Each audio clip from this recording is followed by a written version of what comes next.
So I want to do a video talking about the Ducky 1X, and I do just want to apologize if this is a longer video because I have a lot to say about this keyboard. But I just want to start the video off by reading Ducky's description of the new inductive switches. Ducky's next-gen inductive switch redefines precision and consistency, delivering 0.1mm key motion accuracy from start to finish. Unlike magnetic-based Hall effect switches, which may suffer from inconsistencies or decaying magnet strength, this innovative design ensures consistent, reliable performance and exceptional power efficiency, making it the ideal choice for wireless usage scenarios. So first of all, I just want to say the power usage thing is definitely true. These switches are going to be more power efficient in wireless keyboards. That's something that doesn't matter even a little bit to me because I think wireless keyboards are totally useless. However, to someone who wants a wireless keyboard, that would be a big feature. And another thing that I wanted to get out of the way that's kind of positive is this keyboard is only about $140, which you might be saying that's not really that good of a value. The Drunk Deer A75 is $130. However, this is a wireless keyboard, so it has analog switches and wireless functionality at $140. I think that's pretty good. And I'm out of positive shit to say. Let's move on. So first of all, I just want to talk about the switch. This is called the Ducky AI switch. Pretty sure it stands for all inductive. And this is an induction switch, which is really funny because I just happened to remember in 2024, there was Computex, and at the time it was sold as the Cherry MX multi-point switch. So I'm not sure if Cherry is making these switches, Ducky's buying them, and then Ducky is rebranding them as their own switch, or if Cherry invented these switches, Ducky bought the patents and the design rights, and now they're making the switches. I have no idea what's going on here. I would believe the former rather than the latter, but what I can say is that I have found some good information on these Cherry MX multi-points. This one specifically being the Cherry MX multi-point cyan. There's the black, cyan, and gray, all different weightings and such. So this one has a 4.0mm total travel. They're factory lubricated. And so this is kind of like a parts list of the switch here. You have the upper housing, bottom housing, spring, stem, all very standard mechanical switch MX style stuff. But then we have the actuator here, and this is the big part of the switch. Now, in this PC Gamer article we talked about earlier, they did kind of explain how this switch worked. Now, Ducky's product management said that there's a metal design inside the switch, and you have all these coils on the PCB that detects the movement. So if you see here, you can kind of see this coil here on the PCB. And so this metal actuator, it actually moves up and down inside the switch when you press it, if this GIF would work. There we go. So as you can see, as it presses, this little metal actuator moves up and down with the stem, and that is actually measured by the coil. You can see here later on in the article, they talk to the CTO co-founder of Wooting, and they give a better description of this switch. They said they have a coil on the PCB, and they have like a little piece of metal. The metal influences the coil, and that's how you can kind of measure how far down they press the key. So that's how this switch works. Two things. One, I can guarantee you this switch is not going to be as smooth as a Hall effect or an optical switch, simply because this piece of metal has to rub up against the plastic on the inside of the switch. They do lubricate it from the factory. However, I can guarantee you that a lubed contact friction switch is going to be less smooth than an unlubed contactless switch.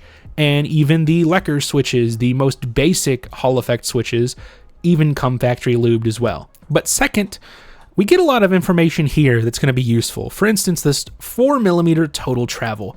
Remember that, because I want to go ahead and go back to this and start addressing Ducky's sort of description of this switch. And first of all, the precision and consistency argument. So if we look at this video courtesy of Jakey, you can see here that you can actually adjust the actuation point from 0.1mm to 3.5mm in increments of 0.1mm.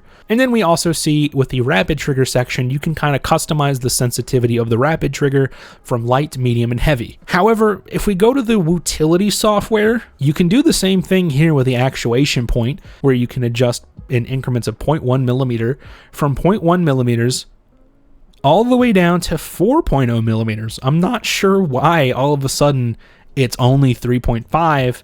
I was guessing the Switch just had a travel of 3.5 millimeters, but Cherry says it's 4, so I'm not really sure. Talk about this rapid trigger stuff too, because here you can get much more control over the sensitivity of the rapid trigger response, all the way down to 0.05 millimeters in adjustment here. And so what I gather from this is either this is a software limitation, which is still bad, but this is also could be a hardware limitation. But all we know for a fact is that if you get a Wooting, you will be able to customize it more precisely. So what about this new inductive switch is more precise? I feel like they've totally failed to demonstrate what is more precise about this keyboard. But moving on to the big point, the big thing that I want to argue against is the magnetic health decay. So for those who don't know, Hall effect switches have magnets in them, and they're used to detect the switch, basically. And these magnets have lifespans. Now, magnetic switches, Hall effect switches, are usually reported at like 100 million or 200 million actuations. But a better way to describe how long these switch would last is time, actually. Because what you're really, I guess, relying on here is the lifetime of the magnet in the switch. Which, if that's the case, let's talk about magnet health. Neodymium magnets are magnets that have a degradation rate of about 1% every 10 years. Meaning, in order for a neodymium magnet to degrade by 50%, it would take 500 years. For it to degrade 100%, it would take a millennium. Now, I can almost guarantee you that Hall effect switches do not use neodymium magnets. However, they do use higher quality like rare earth magnets from what I understand, and these magnets are rated for decades and or centuries of lifetime. So we can expect tens to hundreds of years out of the lifetime of these magnets. And if that's something that's not cut out for you, you don't think is good enough, let's talk about another aspect of this. If a switch dies in my Wooting keyboard, I can buy a 10-pack of switches, take out the defective switch, put in the new one, and it's good as new. What would you do with a Ducky 1X if a switch broke? Here's another $140, guys. The switch is not hot swappable, and they're completely proprietary switches, so I have to buy an entirely new keyboard. The aftermarket for inductive switches is non-existent because Ducky and Cherry are the only ones who have them, at this point at least.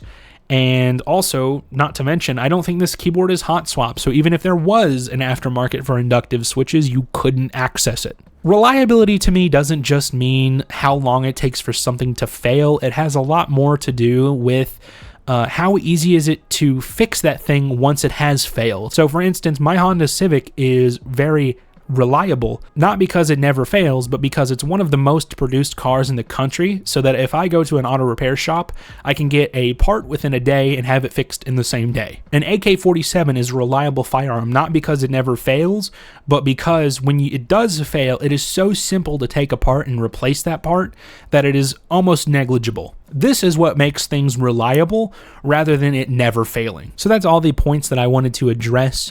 Let me just give my thoughts a little bit here, because I think I've made it rather clear that I don't like this keyboard, but it's not more on the basis of the product itself is bad. I'm sure this keyboard is great, and I would have loved it a lot more if Ducky came out and said that this was just a budget analog wireless keyboard alternative to everything else in the market. And if they did, they would have genuinely had like a place on the market, because at $140 wireless and analog, that is a really good option. I'm not really sure if there's any other option that has all those features. However, the way that they came out trying to make it seem like Hall effect keyboards in general are bad, that has left a really bad taste in my mouth. That is just disgusting, in my opinion, that in order to make their keyboard seem appealing, they brought every other keyboard on the market down in order to elevate themselves, rather than just making a product that was commensurate of the integrity of all the other products on the market. For that reason alone, I don't recommend this keyboard. I don't want to support companies that do that. And, you know, it's totally up to you. It's your decision, but I am not interested in this keyboard. But I want to end this video with saying that if this video gets 100 likes, I will go ahead and buy the Ducky 1X Mini, and I will buy another Wooting 60HE, and I'll compare them in another video.